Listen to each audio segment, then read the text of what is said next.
Ce Congo, le Congo de Lumumba, le Congo de Kimbangu. Mais nous voyons comment des petits monsieur, au Congo, peuple congolais, et puis par opportunité, Morobo a dirigé Bisso pendant plusieurs années. Bazui na bango Bisso pendant le coup des moutons qu'ils peuvent commencer à manipuler comme ils veulent. Souci à la population asiatique. Les gens meurent, les gens manquent de tout. Banamiki, ngana mwana muke na upen azoteka bakisa boko. Natali mwana wana na leri na ke na école Morobo na upen na moni bana bazovanda na ba brique. J'étais avec ma mère nanga jo bisanga mais il posa déjà papa mais ndenge ne ko ikolela devant bana oyo. Mais bisi minazo micha siko mwana na ngai atanga na ba condition oyo ke mwana longe na ndako azokoli mais ayena yeko bana na mabele otanga. Ces gens ici bana na bango baza na opulence moko ya kosakana te. Omona mwana na ye atambolaka na $20,000, mwana na ye atambolaka na ba voiture moka $150,000, mais ils veulent encore revenir pour na ruiner les sous quand même bana ya bateau baza déjà na kokemba va continuer à faire souffrir bango. Ils sont méchants et la population doit comprendre que bisonde avant que tu la kio armée gouvernement président de la République a barré bango route. Bisonde population il faut to baraka bati pour la route. Tu faire comprendre bango. Mais cette kikuni nandenga mabete. Azanani. C'est citoyen congolais. Asalani. C'est un opposant. Asalani tinini. Oya malonga parce que ça va te faire. Mais Nabi bon tous les gens ngai ba réponse à yo. Effectivement mais tous les gens ngai ba réponse à yo. Pour que les lots va pesa eka moi ministère crédibilité wana que les lots ngai remi na longi pa na biso na poster la caméra en train d'être président. Mais poster pour azali tinini asalani na oya muki azana wana. J'aurais appris à teka bilamba. Donc mutu moi teka bilamba azoya ko faire voir bilo ke kana ba bilamba na teka wana. Papa tout ça mboka er moroboe mboka weza mboka kasavu. Mboka weza mboka Lumumba mboka Kimbangu eza mboka bato oyo bazalaki bachaki barre très haut.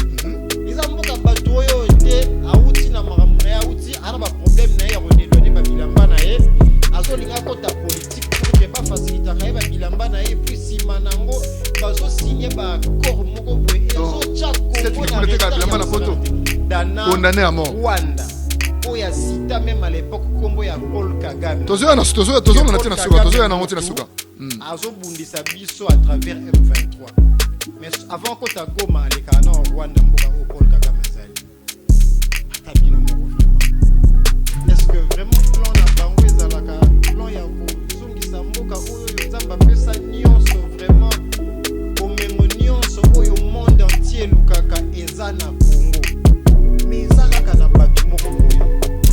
Oyo baza manipuler des marionnettes ya mindele ya ba occidentaux ya ba chinois ya ba twana nyonso. Sapona kobebisa ba mboka oyo ya bino moko. L'inverse c'est pratiquement impossible avec tout l'argent que bati wana bazalaka nango. Bakabila bananga. Parce que bakoki kopesa même mundele ya clochard mbongo à trahir France. C'est impossible. Na mbongo nyonso tout ba congolais bazana ngo bato mbongo wa Congo basangani. C'est ça la politique du Congo. Vraiment mundele moko ya zoba na France. Ba pesiye munduki aboma président français a au monde anormal. Mais na Congo na politique ya Congo de Rosalema. Papa mobwe azala déjà na mbongo ebele. Ba yeli mbongo oyo yu yazalaka nango déjà ba tchelie na enveloppe pour anio ko la bande ko na abangi même mbongo oyo yo ya leki yango na valeur déjà. Africain eza compliqué. Donc par là la ligne ko ba que président Kabila asala ke loko ko ya bien ba to amona ki au début alternance pacifique en tout cas ça ke loko ya bien. Mais ça loko ba to ezalaka ke achaki bila match. Et monso a Chelsea soudé. Yemora achaki but. Achaki but. Amoni pendaje bazo gagner 1-0. Après moi c'est l'erreur. C'est regrettable mon frère. Bon tout ça l'analyse ma mentalité les gars na mboka. Quelle finalité, quel intérêt. Et l'okoni montant nini mbongo nini oyo le Congo epesi batwana nyonso te.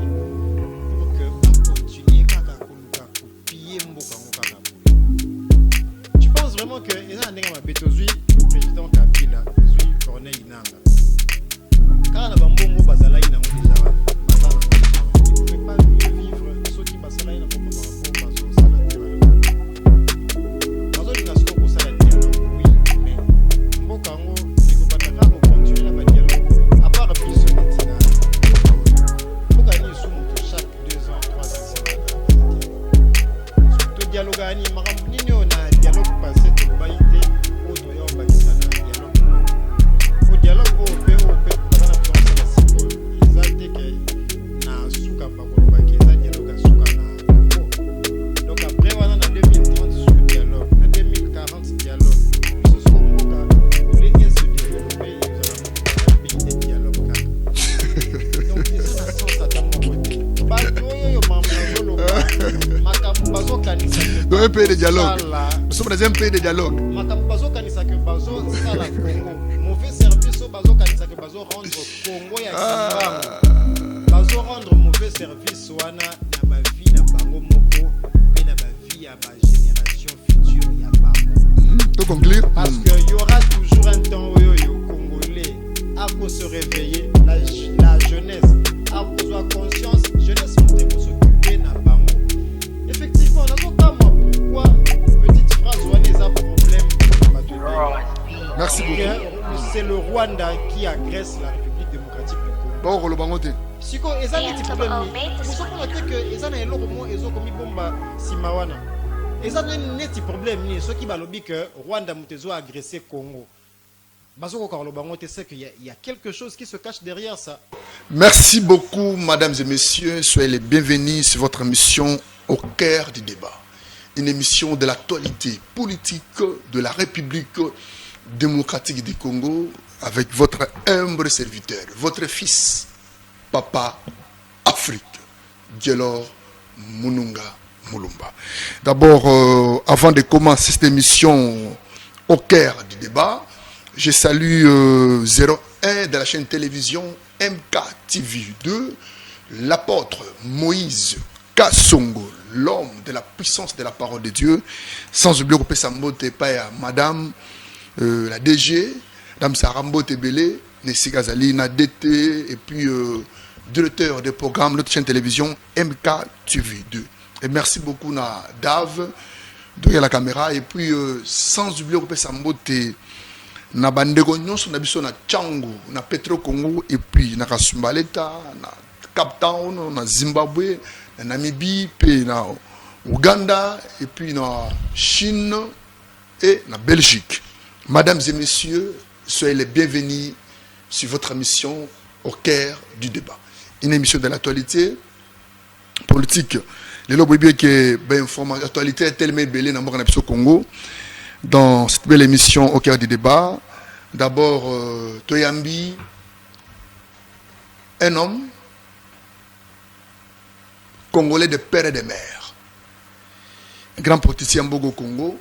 C'est la première fois d'abord Toyambaye à travers cette émission Au cœur du débat. Mesdames et messieurs, Mbote Mwanamboka. Mbote Mwanamboka, Dielor Mununga, Papa Afrique. Mbote na batu nyonso bazotala biso sikoyo na MK Télévision 2. Et mbote na baebanga ba camarade ya parti cher ya excellence Laurenda et Chiboui bande konanga nyonso ya AAR Alliance pour les actions républicaines na moni kuna vice-président nanga Joachim Dinika na moni bakonzi nangai Lukengu na moni mukonzi nangai Alexandrine Kiakimwa na moni camarade nyonso ya exécutif pe ya Congo Mobimba. En tout cas, merci beaucoup de m'avoir accueilli encore une fois chez vous. Merci beaucoup Mwanamboka. D'ailleurs, Tontoye Bayo, à travers cette émission Au cœur du débat, comme on a nani pe ozali nani dans cette belle émission Au cœur du débat. Avant tout, en tout cas, merci encore une fois pour la question. Kombonangai Rémi Luntadi Kanzolako.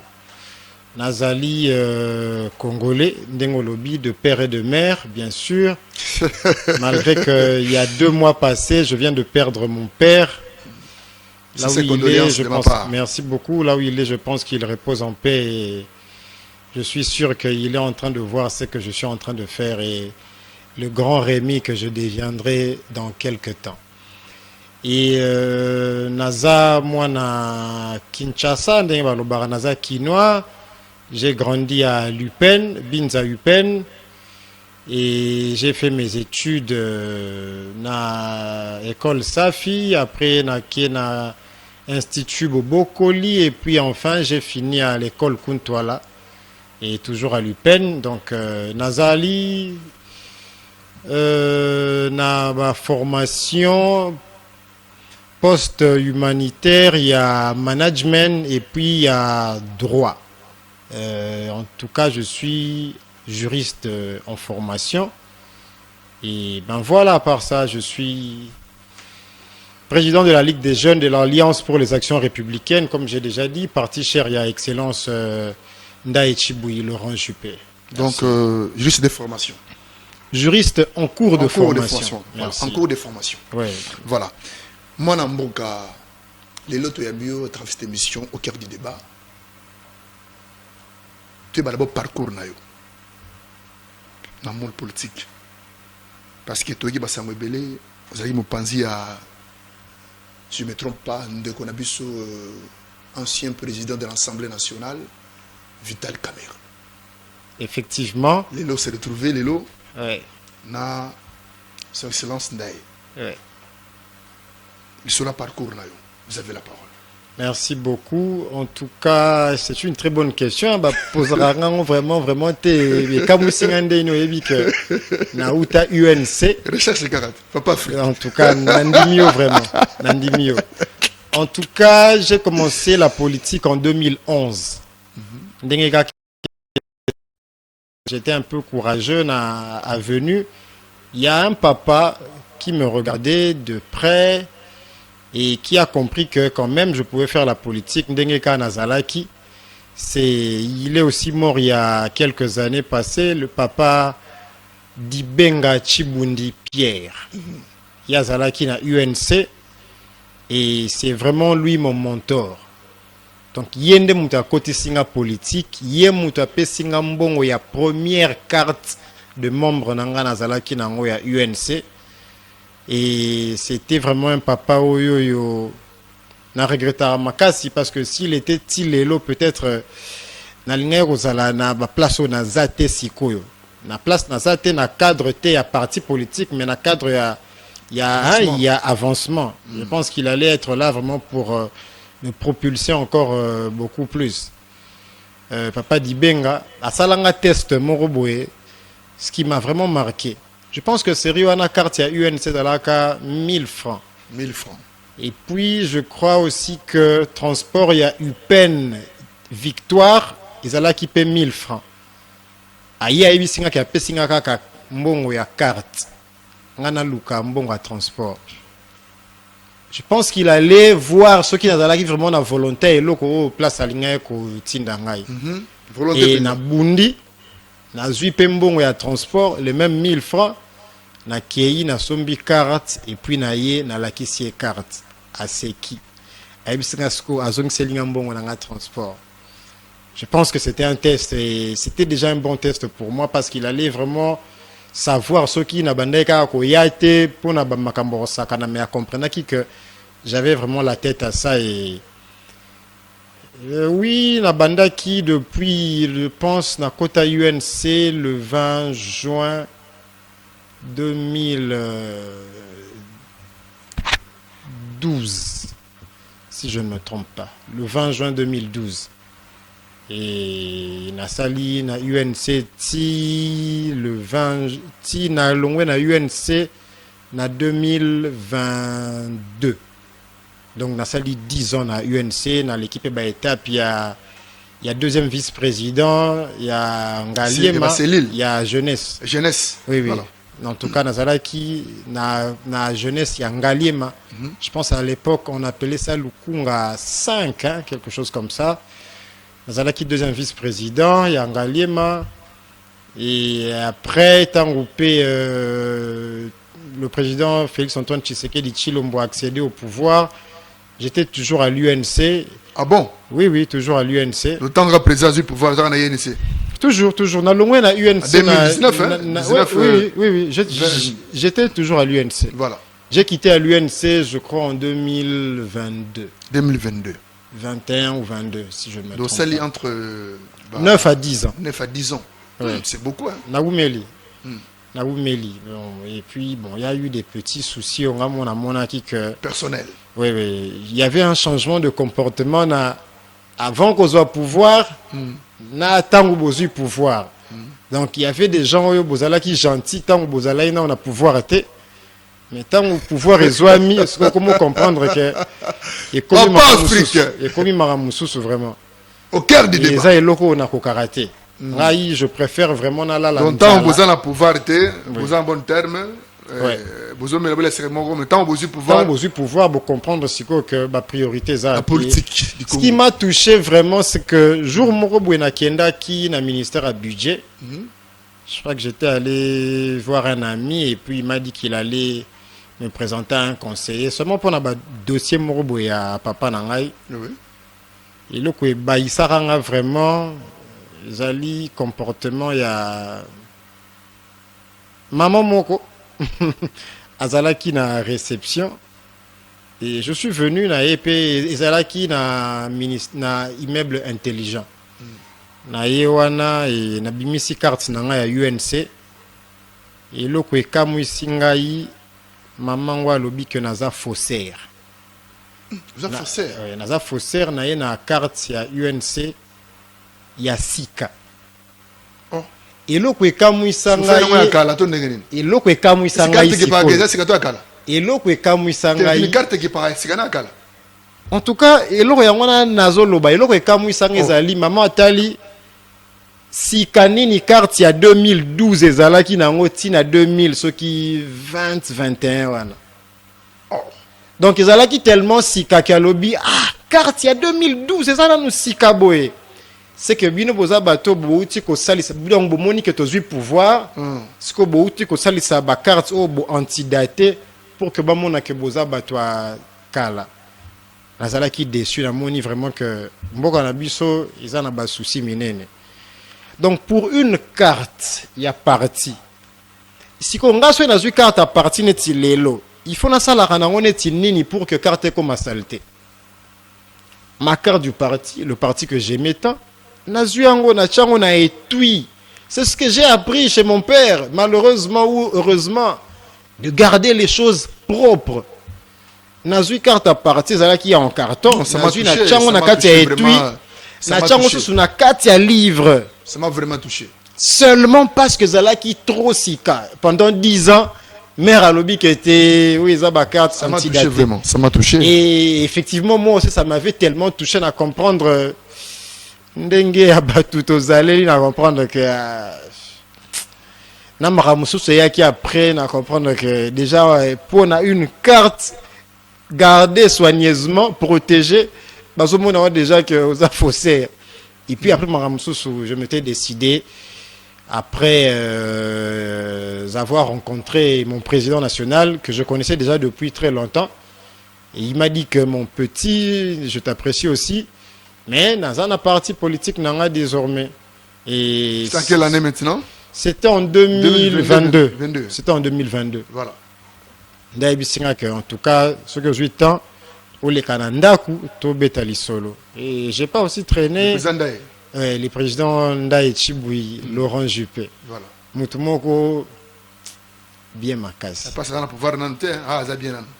Teya Zala déjà na pouvoir, ça n'a déjà bien. Ah bon? C'est sûr, on peut aller côté de Te, yena yeba en tant que grand frère Kala. Voilà, na zana UNC. Ah voilà. Na yeba en tant que grand frère. À partir, il y a un camarade d'Angamoko.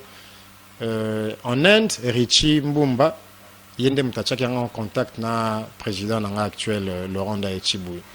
Et à partir de là, tout le monde est en contact. Et comme je t'ai dit, tout le monde est parti. Et en tout cas, heureusement, il n'a pas traîné à me désigner comme président de la Ligue des jeunes. Et à cette époque-là, il y a Alliance pour les actions républicaines. AR. Très bien. Et Moutou a accompagné Kingaïpe Nathan Wana pour que Nazala, président de la Ligue des jeunes, c'était notre secrétaire général Ogi Mukeba Lukengu. Oyo vraiment à mon équipe en moi de qualité. Oyo il y que n'a représenté parti à niveau ya jeunesse. Bangomi Balé, en tout cas, instruisa qui directement que décision nange bima et à partir de ce jour-là Tilelo Naza président de la Ligue des jeunes et Alliance pour les actions républicaines en sigle AAR. Merci beaucoup mon amboka d'abord le parcours nayo isalinga kelengi makasi pe na pasi na kati ya parcours nayo pasi zali signe reconnaissance zali tena politicien est-ce que carte ya politique carte ya parti politique faut zalaka ya kala ngautu passeport na ngakutu eza ko la sika mais na vajana ngo déjà même quand carte d'électeur oh ça la vote wana il y a des il y a tant belle malmenine disons comme almal et ça sika on dit maté ah oui et tu sais quoi ça sika on dit maté au bout de sika autre que la mine alina yo kulu eli karanga ezalina yo kulu. Détermination, l'intelligence, la sagesse que vous avez pour l'avancement de votre parti et pour l'avancement de la démocratie du Congo. Moi, dans mon gars, tout le monde est là,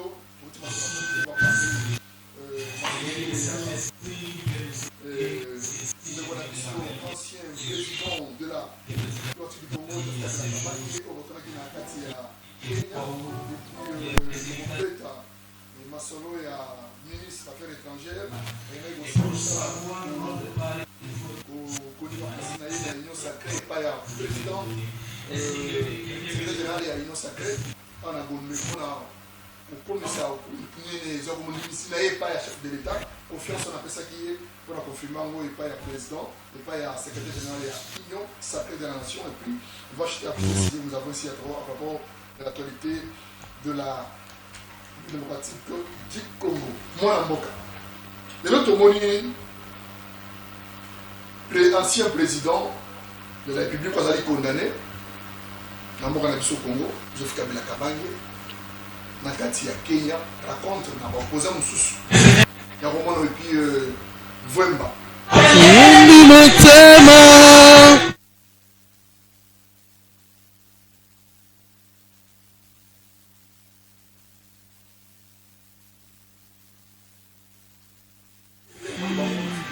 Nasengi makoki, nasengi mayele, ngana salela. Pesanga makasi, pesanga makoki, pesanga mayele, ngana salela.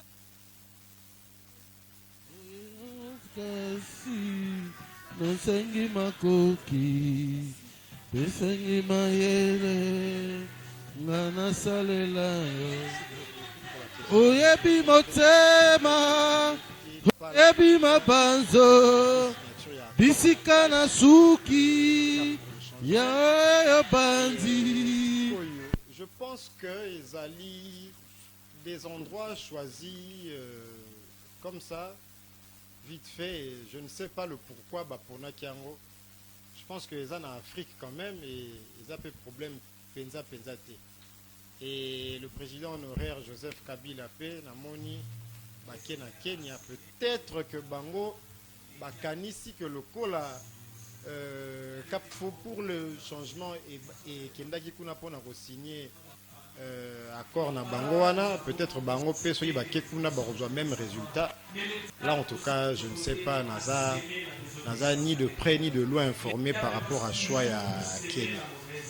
Et on est en train de voir ce qui se fait, mais je pense que le Kenya aussi, il faudrait pas que Abebe sa image oyoyo, tozalaki nango ya Kenya oyoyo et salaki que alternance pacifique et salamana RDC et le même Kenya pe kokipe kozala susu endroit oyo bazo chali susu ba makanisi ya mabe pona ko détruire même Irland wana ya.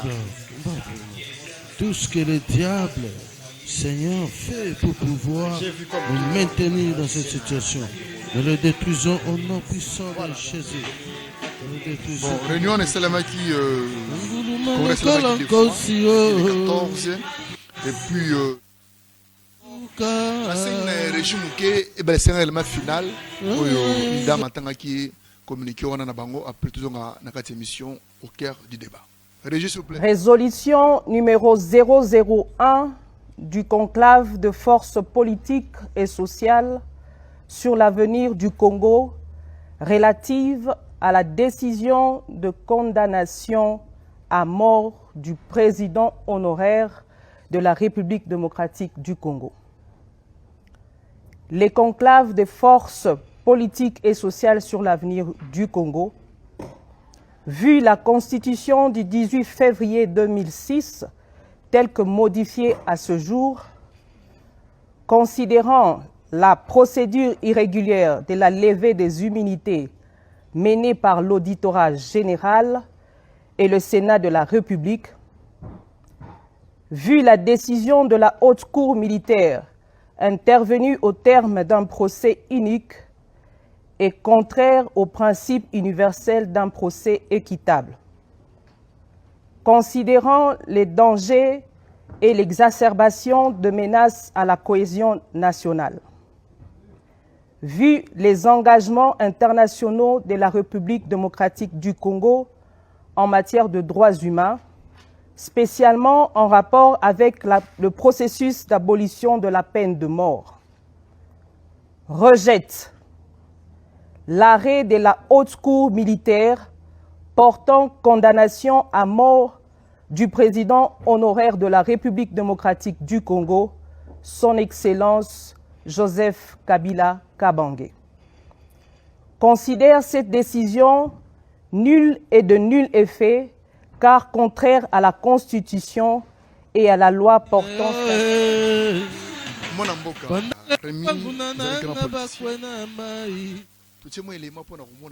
Est-ce que conclave Salema qui na Kenya il y a 2 jours, le 14, le 15, balbaki ba point belé, toujours là-bas no point oyo par rapport à la condamnation et ancien chef de l'État, Joseph Kabila. Est-ce que ils ont l'importance que les lots oyo na conclave va salagi il y a 2 jours on a ba propos bi malaka la conclave wana par rapport à la condamnation o mi beko ye moko na mboka oyo maloba za na mboka nao. En tout cas, de Konangaï, Papa Afrique, je pense que les Africains ont azo état pour l'Afrique se développer. Ah bon? Et ça la ranango vraiment mindele te. Mindele bayaka pour utiliser Afrique. Pas que opportunité zali il y a pour utiliser Africain pour que bango Africain pour des miettes bacha Afrique na regard. Je me demande dans le moka mukende na mona ka Ibrahim Traoré azo kundisa ba djihadiste là. Mene pe na mona ki président Kabila série mo ya kundisa ki M23. Imagine maintenant un jour Ibrahim Traoré à Kena soki na ba village na bango kuna azala protégé par ba djihadiste.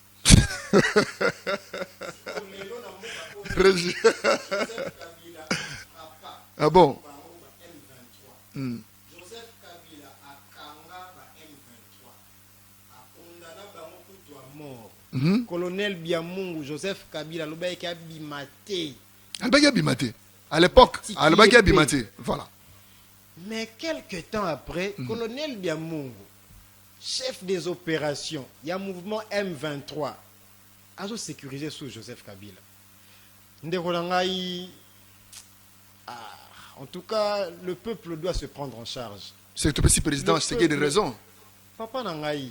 Parce que le président Tshisekedi dit plusieurs fois, président Tshisekedi a dit plusieurs fois que Bato Simana M23.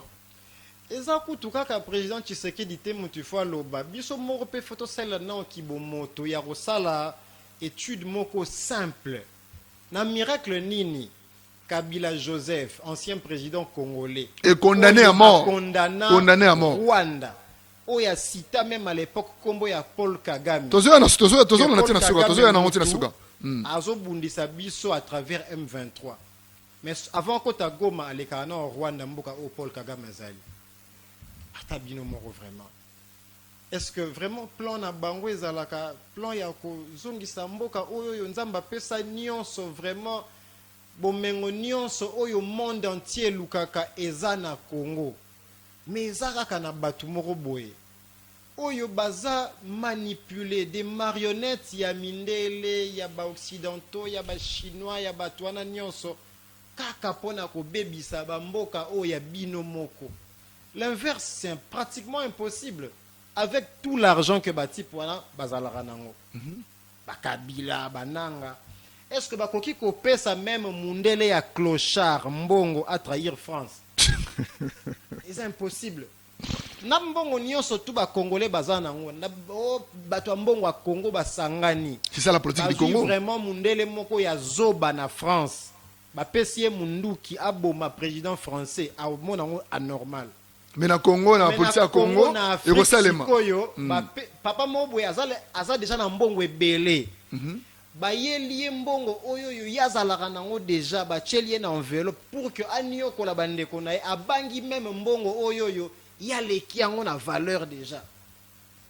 Africain eza vraiment compliqué.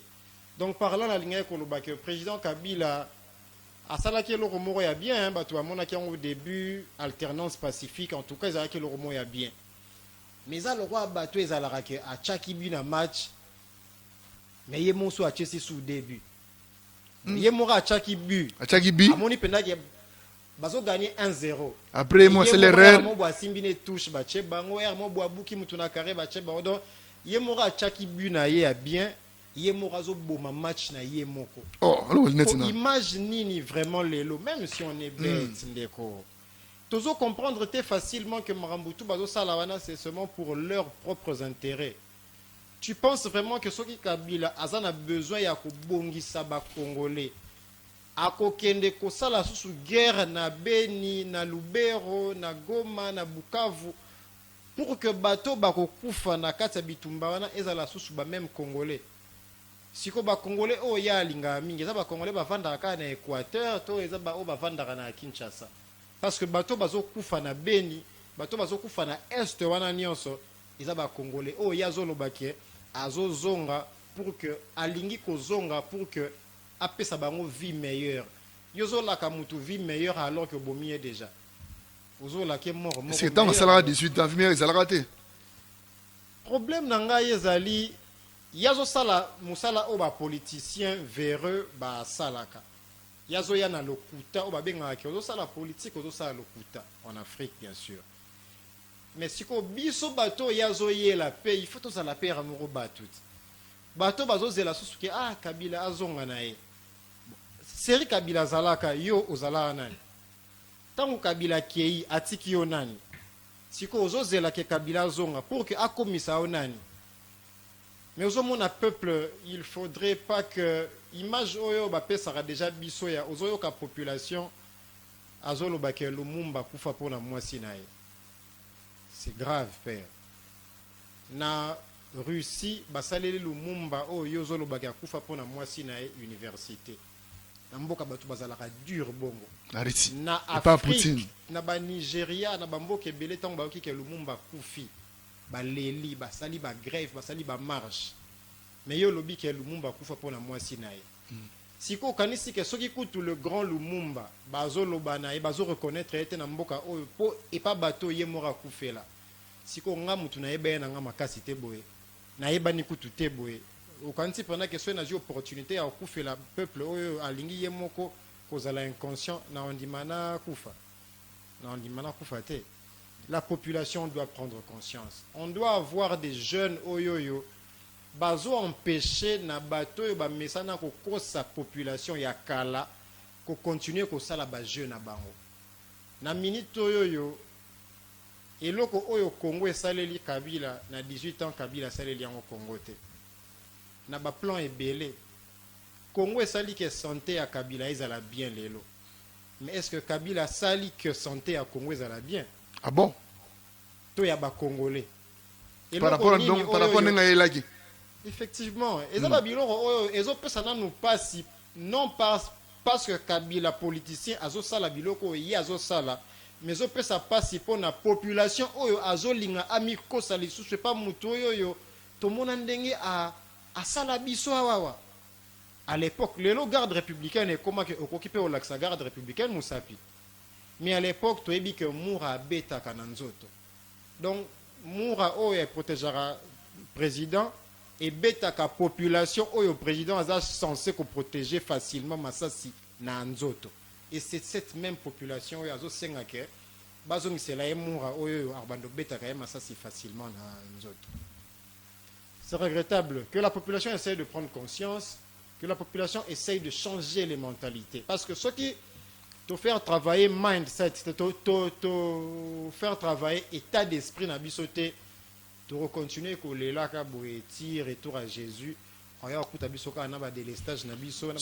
Mon Mboka Rémi, comment on a d'abord la présence de Franck Diongo avec l'ancien président de l'Assemblée provinciale du Congo central, Jean-Claude Vwemba. Effectivement, il y a un azoloba que le lenge oyo Kabila sala mukonzi ya parti wana Kinshasa awa. Franck Diongo, le long Kabila betaka e to filmer to un hôpital. Lelo c'est l'alliance na Kabila. Jean-Claude Vwemba, ancien président de l'Assemblée provinciale du Congo central. Lelo oyo esika mona Kabila. Impressionné zendengeni. Naza déçu, très déçu na comportement na bango, mais nakoki kozala déçu makasi te soki nayebaki bango te.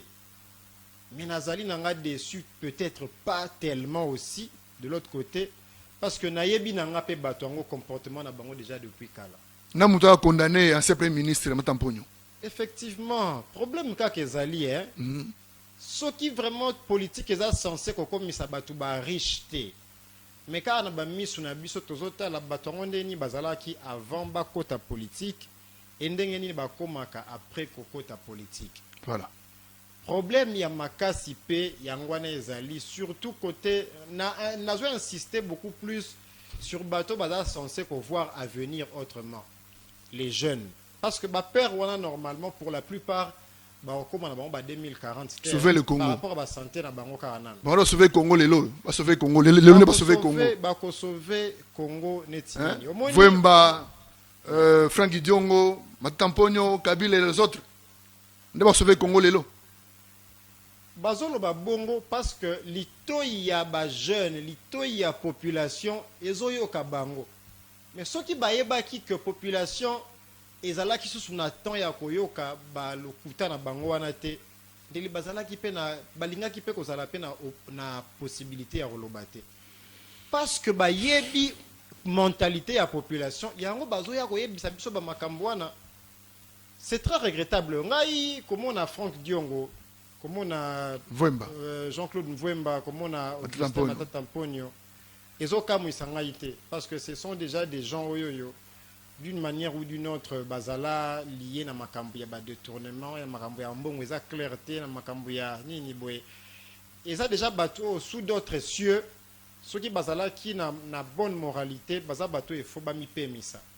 On voit ça en Europe dans les pays occidentaux mutuku ta détourné tes akaka soupçon mais pour son honneur Yemora démissionné na koko salangote mais biso awa mutu a détourné biloko pe monani lisusu te mais muyibi amonani pete mais siko mbongo ebimaki musale salamité mais muyibi amonani tendeni tout le monde est lavé et la population malheureusement okomona mutu wana même dans le quartier babangaka bana nae po bayebi ke baza bana mutu mbongo mais alors que mutu mbongo to yebi ndeni papa bango aza muyibi siko do mutu mbongo me muyibi siko esalaka pasi. Siko yo soki olingi ko faire comprendre population que bo comprendre que mbongo wana eza mbongo na bino boko yebanda ko kotelaka bango te c'est la même population oyo bazoyiba mbongo nde bazoyebisa oke te yo za likunia eza parce que yo za makolo eza parce que yo za na mbongo te ndo zoyokela bango likunia tika bango balia mbongo ya Congo. C'est un peu paradoxal. Merci beaucoup. Donc tozolinga ko bunde la population heure moko. Voilà. La population ngo yango moko pe mtezo laksa bino ke kochano nini te mais biso tokotika la nate parce que tozana objectif na biso tozana temps ya wana ya ko faire comprendre même muto azo comprendre te ya ko lemba ete ya ko sensibiliser pour que tozala na jeunesse moko oyo ezana mentalité ya sika pour un Congo meilleur. Merci beaucoup les grands politiciens Mwanamboka Rémi. D'abord on a signé la régie et ben laisser les moments où ils en la vidéo.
Mwanamboka, Papa Afrique attend la paix.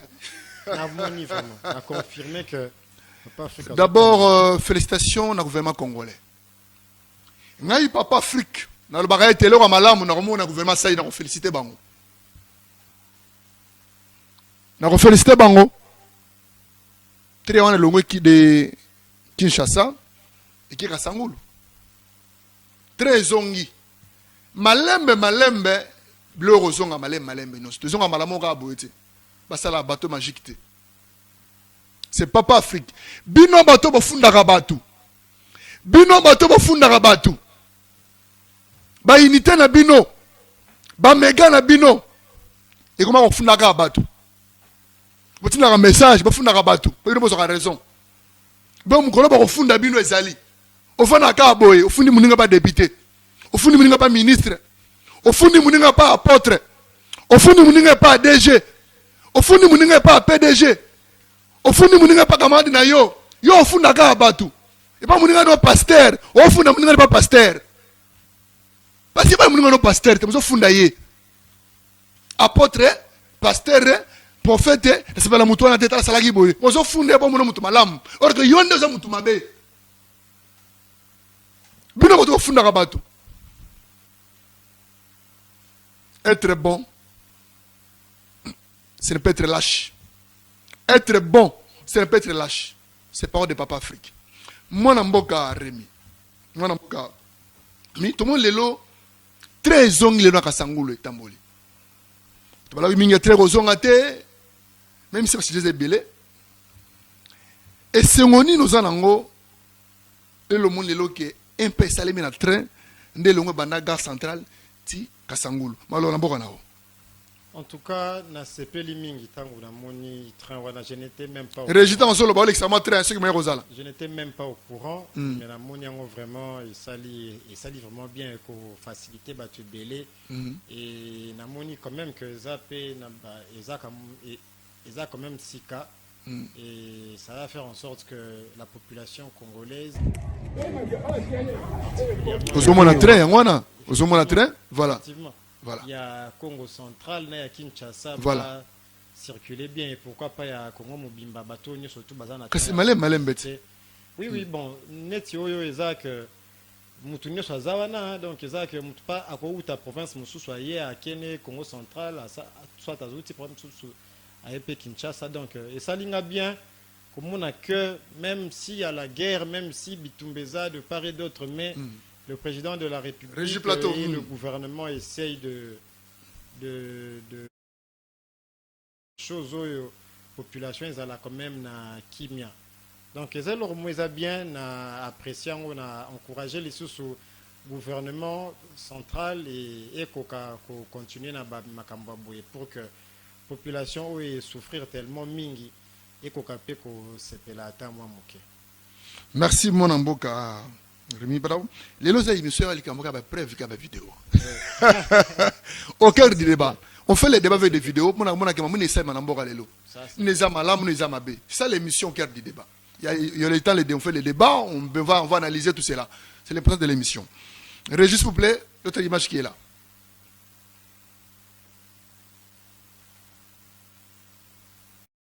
Ce samedi 18 octobre 2025, le secrétaire permanent de l'Union sacrée de la Nation, le professeur André Mbata-Bitokoumé Soumangu, a abordé avec la ministre d'État aux Affaires étrangères, Thérèse Kaï-Kwamba, et Ressa Malou, ministre à l'Éducation nationale, des questions liées à la diplomatie et à l'éducation. Ces deux membres du gouvernement souminois sont venus renouveler leur loyauté envers le président de la République, Félix Antoine Tshisekedi Tshilombo, haute autorité politique de l'Union sacrée de la Nation. Je pense que c'est la première fois que nous avons une plateforme aussi riche, aussi diversifiée, mais surtout aussi déterminée et avec une vision aussi claire. Donc, est-ce qu'on peut mieux faire? Évidemment, on peut toujours mieux faire parce que notre travail est d'être là aux côtés des Congolais et des Congolaises qui ont besoin d'un État plus fort, qui ont besoin d'un État qui les accompagne mieux. Donc, nous n'allons jamais être satisfaits avec nos résultats. Nous allons tout faire pour continuer à mieux nous outiller, continuer à être à la hauteur des exigences. Le professeur André Mbata-Bitokoumé Soumangu a salué les efforts de la ministre Thérèse Kaï-Kwamba en mettant en avant sa stratégie d'une diplomatie de choc qui a permis de renforcer la position de la République démocratique du Congo sur l'échiquier international. Thérèse Kaï-Kwamba et Ressa Malou ont signé la charte et le règlement intérieur de l'Union sacrée de la Nation et renouvelé leur engagement à accompagner le chef de l'État, Félix Antoine Tshisekedi Tshilombo, dans sa vision d'un Congo fort et prospère. La délégation du parti politique lycée Koya Congo, du pasteur Sango Matemongo de Moussaï, a réaffirmé sa loyauté au président de la République, Félix Antoine Tshisekedi Tshilombo, et déposé une invitation pour se rendre dans le prochain jour à Guémena pour la sortie officielle de ce parti politique. Le député Pierre Nyenemo Sangouma a apposé lui aussi sa signature sur la charte et le règlement intérieur de l'Union sacrée de la Nation en renouvelant sa loyauté au président de la République. La délégation de la diaspora de l'Afrique du Sud, conduite par le révérend Thomas Kamwend, président coordonnateur de l'Union sacrée Afrique du Sud, est à Kinshasa pour préparer la grande rentrée politique de l'Union sacrée de la Nation Afrique du Sud dans le prochain jour. Le secrétaire permanent a accepté cette invitation et se rendra très prochainement en Afrique du Sud pour la rentrée politique de l'Union sacrée de la Nation. Mbote, d'abord, n'a pas si merci nous d'abord na régie. Mon amboka Rémi, au moni le loyo ministre affaires étrangères. O asali wana izali système ya impère à kalaté ya tata moko parti moko tonde. En tout cas, salami wana ezali eloko eza normal, je pense. Normal. Pourquoi pas ça de l'Union sacrée et puis accueilli confirmer appartenance vers chef de l'État. Union sacrée et puis soutenir Union sacrée peut-être batumususu bazo kende nango on dirait na ba makambo oyo bango ba na besoin de ça là pour que ebebisa image nango. Mais Union sacrée ezali état d'esprit, ezali effectivement unité, union wana. Ezali à travers yango des chefs de l'État ça a besoin ya ko créer et mon mususu ya politique en vue de faire autrement. Voilà. Mais si ko ezanga apete bateau bazo zongo pe lokola ni na ye pona ko mi pe sa position moko politique tout ça là, mais Union sacrée zali lisanga oyo chef de l'État acha en place pour que na kati nango batu ba réfléchir pour le développement du Congo, pour l'intérêt. Si on a ministre affaires étrangères et mais effectivement et pourquoi pas ministre affaires étrangères a qui confirmer appartenance nae pour réaffirmer appartenance nae na Union sacrée pe attachement nae na kati. Est-ce que c'est bien nécessaire il fallait je pense que c'est nécessaire parce que biso moko na parti mo continent déjà pe akenda ko sala même geste. Ah bon, d'ailleurs, effectivement, président Ndaye Chiboui, Laurent Juppé, déjà Kenda, pour confirmer que tous alliés toujours dans l'Union sacrée, toujours soutenir, toujours vision à chef de l'État. Merci beaucoup. Je ne vois pas... Et dans la délégation qui est Afrique du Sud, préparation pour la disons secrétaire général, plutôt secrétaire général, il y a l'Union sacrée, professeur Mbata. Professeur Mbata. En tout cas, ouais, j'ai eloko mora sikate, ezali eloko oyo na kati ya Union sacrée na biso, to mesani ko sala pona ko confirmer ndenge nazoloba toujours pona ko réaffirmer soutien na biso envers le chef de l'État par rapport à la vision au azanango vision où il y a un Congo prospère, uni, grand et oyo vraiment ko bangisa ba voisin na EP, pourquoi pas Afrique mobimba. Merci beaucoup. Pourquoi pas film donc ko bangisa ba 9 voisins na ko bandana nouane 9 voisins et puis ko Afrique mobimba. Ko lakisa na Afrique mobimba qui effectivement yenda zali gâchette. Merci beaucoup. Deuxième élément, vidéo plutôt régie.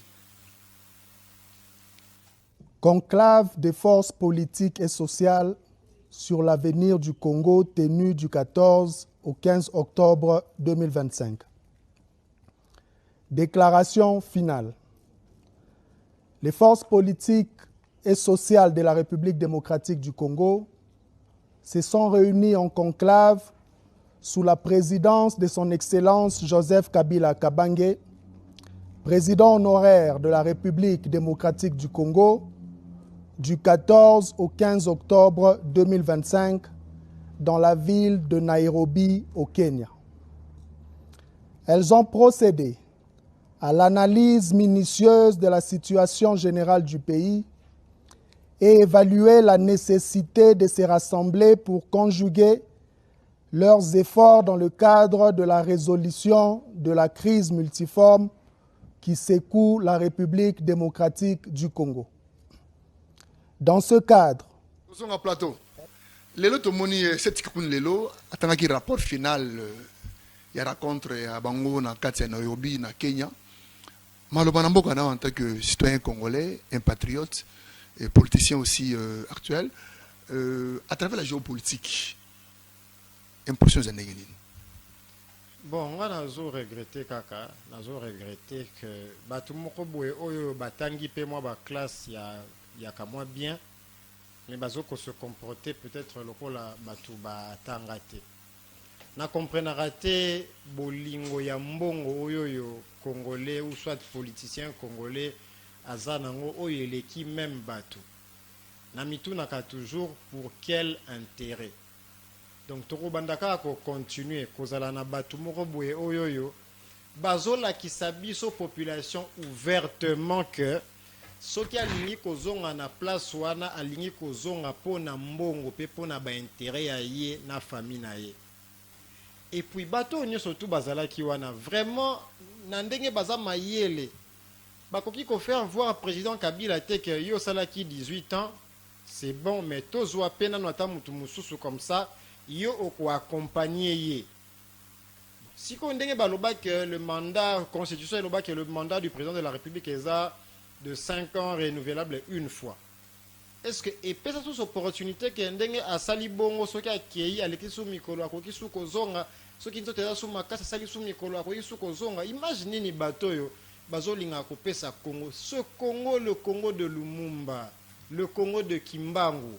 Mais nous voyons comment des petits monsieur oyo Congo peuple congolais et pesi ba opportunité moko boya rediriger biso pendant plusieurs années. Bazui na bango biso pendant lokola des moutons qu'ils peuvent commencer à manipuler comme ils veulent. Souci à population exatée. Les gens meurent, les gens manquent de tout. Banamiki, nga nazomona mwana muke na UPN azoteka bakisi ya bokoko. Natali mwana wana na leri na ke na école moko boye na UPN na moni bana bazovanda na ba brique. J'étais avec ma mère nanga zo ebisanga mais yo posa déjà papa mais ndenge ni koki kolela devant bana oyo boye. Na ebisi mina zo micha siko mwana na ngai atanga na ba condition oyo ke mwana longwe na ndako ya sokoli mais ayena ye kovanda na mabele pour que atanga. Mais non, ces gens ici bana na bango baza na opulence moko ya rosaranate. Au moins, moi, nae atambolaka na $20,000.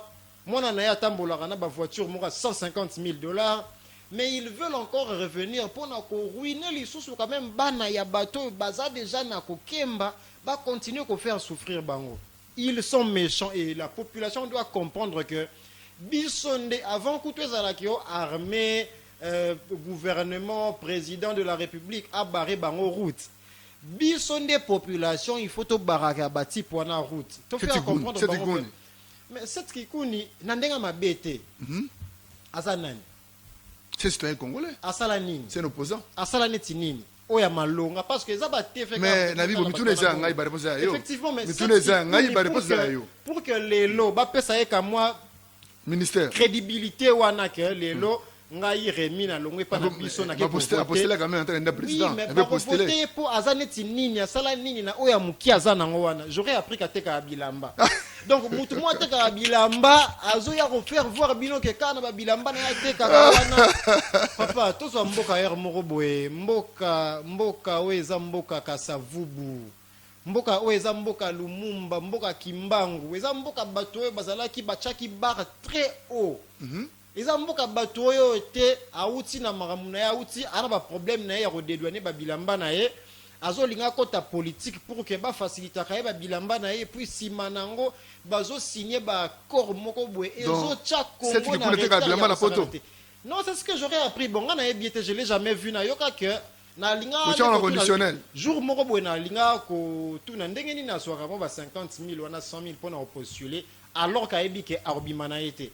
Isa moninga mom tabi senga kete ateka bilamba na bon.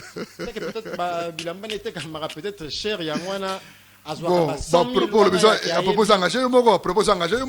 bon, en tout cas, effectivement, ça n'engage que moi-même. Voilà. Mais les bateaux, baza moi na koloba français à moi bien, mais j'ai aussi compris que français on peut à la maille l'été. Non, retire s'il vous plaît. Tu peux retirer s'il vous plaît.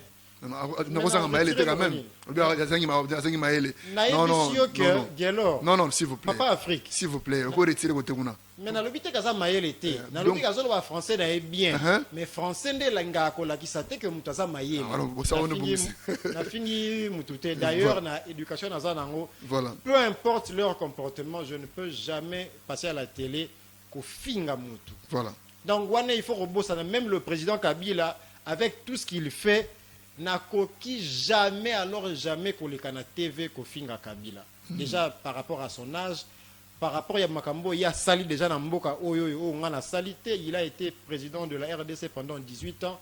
Ceux qui ont condamné Kabila, ils ont condamné vie privée peut-être té. Ils ont condamné gestion na Mboka. Il y a des actes opposés. Il y a des actes opposés. Voilà. Donc loin d'être un peu impoli pour attaquer Bango tina niveau ya ko insulter Bango, je ne peux jamais le faire. Donc, comprendre que population et souffrir mingi, mais ils seront frappés. Ah bon? Oyebi mboka oyoyo ezana ba mystère caché belé. Mboka oyoyo ezana spiritualité ya makasi. Bazandeke. Na lingaka ko lobelo romoro soki lelo tali vie ya bana président Kasavubu. Sans pour autant être tribaliste, mais le papa là nous a fait une fierté à Rosala Lelo appelé ba Congo. Il y a que dans papa Moroboyo azalaki modèle. S'il faut qu'autant papa wana na ba bêtise nyonso ya mukili par rapport à gestion azate. Mais au Taliban na Kasavubu o ba ebi que papa na bango sala peut-être 5 ans et puis 5 ans il y a ba problème belé par-ci par-là ayiba pété. Siko otali siko vi ya bana Kasavubu lelo otali vi ya bato misusu oyo ya bana bato misusu baeba ke bayiba ka ya kosakanate. Il faut que différence pesa na ngote. Peut-être que bana Kasavubu bazo vivre mieux que bana ya bato bazalaka ba millionnaire ba milliardaire bazalaka na banda ko ebele bazalaka ko vivre na opulence moroboe. Mais Congo oyoyo kaka place oyibaki kaka pe place Congo ko humilier. Parce que koki ko pesa mboka ya kimbangu ya kimpavita retardé. Merci beaucoup. Mon frère, je te dis une chose, ngana koli na UPN. Biso na UPN tango tozo kola ezana bato mususu yo to bandai ko tala boye nzambe alimbisa nga me to bandai ko kanisa ke nzambe est-ce que nga il fallait na bota mananga na famille wana te po bango le 2 juillet ba fêtera ngo na France bango le 2 juillet tango bazo proclamer le 3 juillet baza déjà na États-Unis mais au fil du temps vous pouvez comprendre que ezalaki nango poudre aux yeux. Merci. Ça m'a vraiment touché, ça m'a vraiment touché. Donc il faudrait que mes parents vraiment touché la politique de se rendre compte que c'est vrai que nous ne sommes pas encore au pouvoir. Nous avons des unions sacrées même. Oui, nous sommes du pouvoir, mais nous ne sommes pas encore au pouvoir. Donc, chef Nangaï, président de la République, à comprendre que chef de l'État, chef Nangaï, Ndaye Chibouya, Zanaba, compétence, Penaba, Biloko, Akoki, Kopesa, Congo, ce qui a payé comme moi et Bonga Morobo et Rosala bien pour que Malobanazo, Lobalelo, que Bisoto Koki, Koyibate, ce qui battait biso na épreuve ba comment on a pu vraiment que toko yibate. Merci beaucoup. Fingi sa ba combo tozo porotete même ba combo ya banana biso et kozala ko finga. Merci beaucoup moi na mboka Remi donc ba lui bango ba ko yibate. Ba so pouvoir na peut-être une sacré mais ba so te bonga muke ba diriger nan. Ba ça bango chance. Merci beaucoup moi na mboka. Na suis intéressé mingi na maloba ya ancien député national Tingi Pululu. Et là, comme on a été, mokonzi mboka ke na poto na Belgique alobi na kolinga osala dialogue na batu oyo ba condamné Rwanda. Po ete mokonzi mboka sengi ete aucun jour to mona na tie entre parenthèses guillemets que un opposant au baza na Nairobi wana baza na Kenya ba condamné agresseur to ba condamné Rwanda. Mokonzi mboka sengete so na wiki bango ba condamné Rwanda, ba condamné Rwanda. Ndandi mi bango ba se dialogue. Donc ça dialogue tena bato bazo ba bato na est. Et si ka morote na conclave na semi na Kenya. To mona te ba condamné Rwanda si ka morote. Tout ça contre bango te. Parce que les Congolais, ils ont point de vue na bango. Mais, quand on a un dialogue, est-ce que vous condamnez à Rwanda? Vous allez 2 jours, en conclave, les 14 jusqu'à les 15. Moi, je vais vous un dialogue. D'abord, on a une régie. Après, un élément, ancien député, Tingi Pululu, dans l'Assemblée nationale, tribune de l'Assemblée nationale. Tout le monde a dit. C'est notre pays, c'est notre terre. Cette histoire de brassage à tout moment pour infiltrer la République. Vous savez que les groupes armés, à chaque fois qu'ils attaquent, à un certain moment, il y aura des accords de paix et finalement brassage. C'est par brassage que nous connaissons l'infiltration. Président, mon père, président, cette question n'est pas à laisser, n'est pas à traiter dans les... Hollandi, nous avons vu dans une vidéo très intéressant.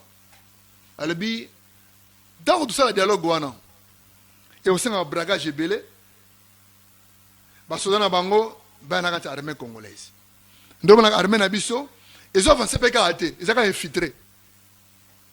Et on a eu Mokozamboka, Félix Antoine Tshisekedi Tshilombo, a été malika Makolba été, Mokoloromona Bango va agresser, peur ça dialogue avec n'importe qui. Ça dialogue avec un vrai Congolais. On a souci à Mboka et avancer qui est liboso. Par rapport à Maloba et tribune, il y a un abisso Tingi pour l'époque là. Les lois nationaux dialogue parce qu'on a fait plusieurs dialogues dans ces pays. On a subitué plusieurs dialogues dans ces pays. Il y a Kodjo, il y a Nani, il y a Bele Toga Mboka Oyo. Parce que les lois, l'Église catholique,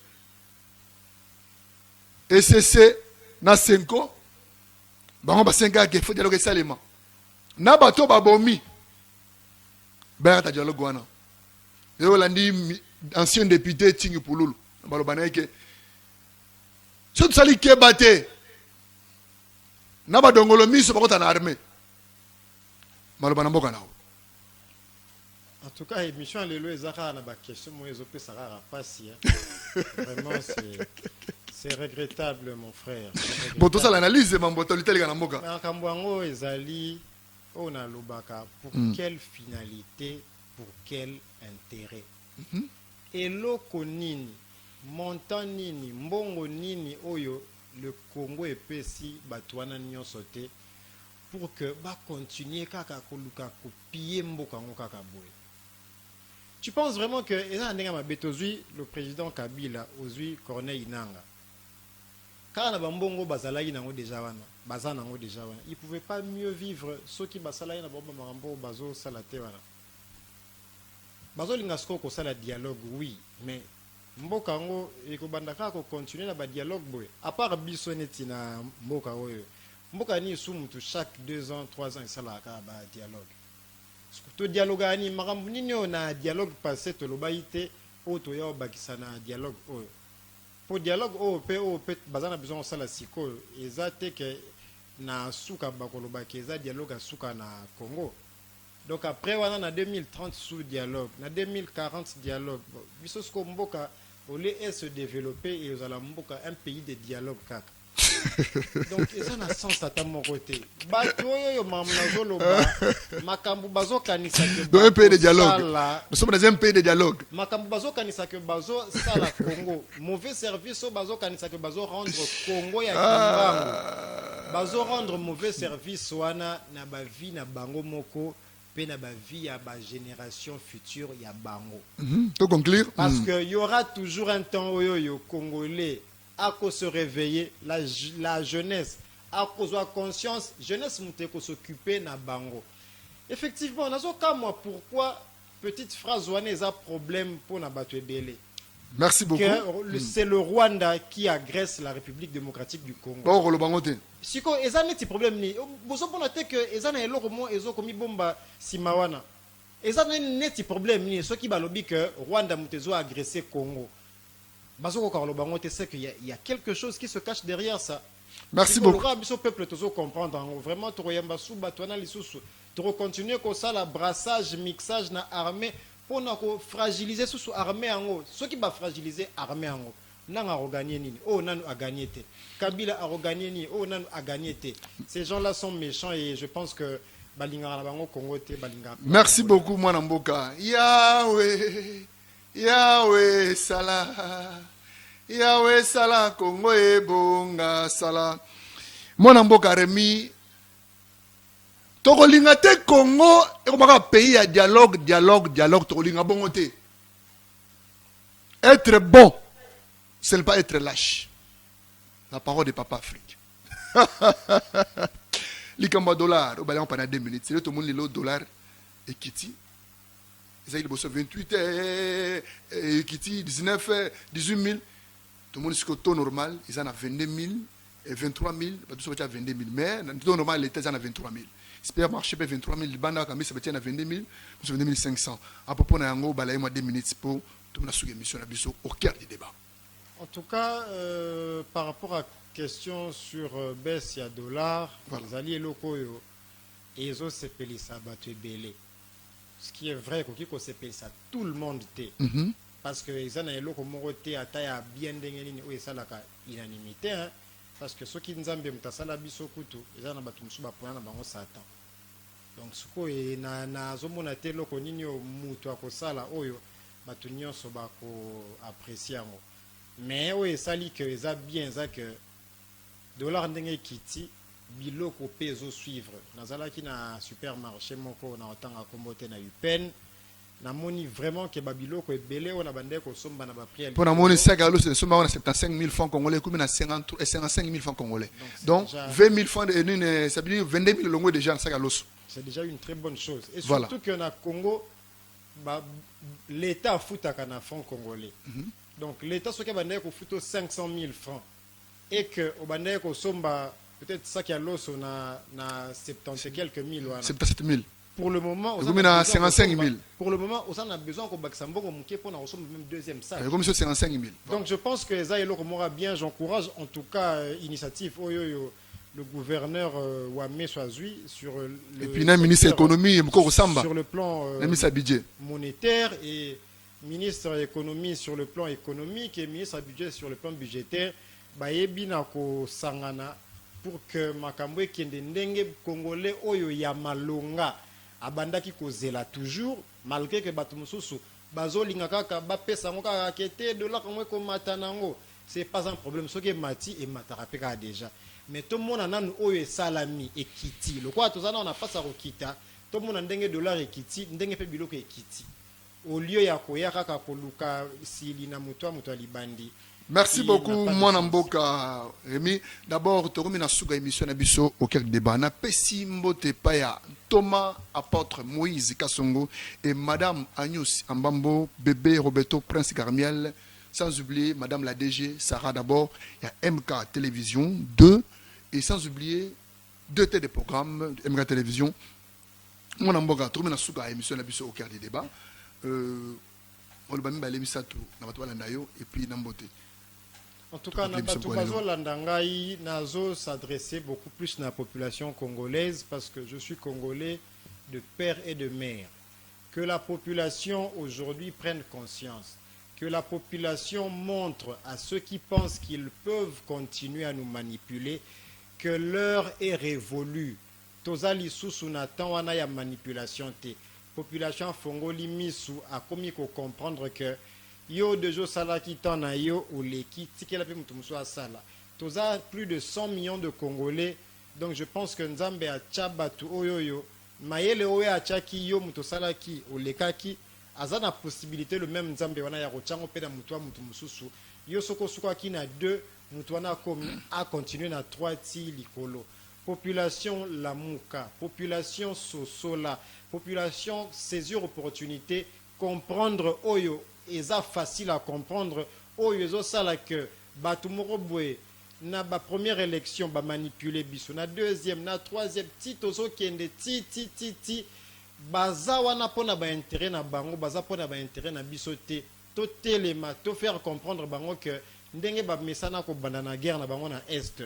Bakosa biso ke bayaka ko libérer biso mais bazolo bana biso susu ke bazo ya lisu ko libérer biso pour la deuxième fois na ebité wana eza film ya commandant libération to eza film nini o batwana bakoma ko kanisa ke toza na temps ya koyoka ka libération alors que biso toza na temps ya koyoka développement toza na temps ya koyoka progrès unité solidarité mais nako ndengo opesi opportunité ya kopesa quand même bato yoyo Basota la biso parce que j'ai reçu aussi quelques messages malheureusement na suite temps ya ko répondre na ngote na pesi mbote ya pa ya président nanga ya parti Loronda Echibui et pas bakonzi nanga Joachim Dinika Ogimu Kebalukengu Alexandrine Kiakimwa nanda ku na pesi mbote pa grand frère nanga Bibobindo à partir de l'Italie Trésor Botejoa Papius Kisolokele Walid Luntadi mon fils sans oublier mon conseiller celui qui n'arrête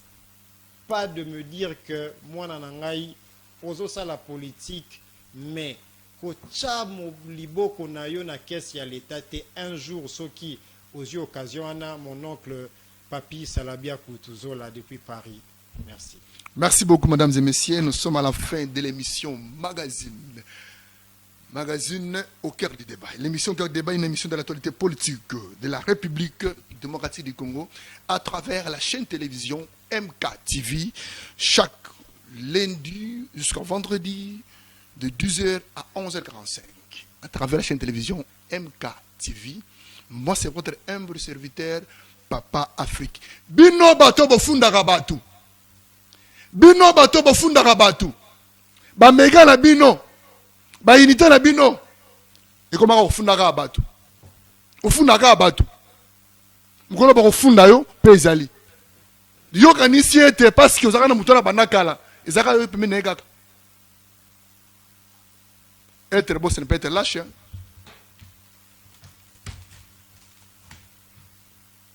Et l'autre, c'est un yo. Ce qui est mis, c'est un Merci beaucoup, apôtre Moïse Kassongo. À la prochaine émission, au cœur du débat, avec l'autre invité. Peut-être vous allez bêler, mais ça, tu balai. Appelez ces numéros, vous allez passer sur l'émission au cœur du débat. Les portes de l'émission au cœur du débat est ouverte avec votre humble serviteur. Satiné de la nation, Papa Afrique, l'homme qui fait parler les gens. bato babenga ipona ntoma apôtre Moïse Kasongo nazwa message ebele bokomeli ngai na koyamba ye na émission likambo za nango te ndeko basaka na émission nazaka notre confrère journaliste aboza ba question kitoko makasi mais comme bosengi na yamba ntoma apôtre Moïse Kasongo na koyamba ye. Merci beaucoup mesdames et messieurs, nous sommes à la fin. D'abord na pesi mbote pa ya PDG Pichou Karande Mémoire nakata poto Mutandu Mundedi, l'homme de la porte-monnaie magique. Balubi Muto Tambolaka, Mundela Chamusapi. C'est Papa Afrique. Merci.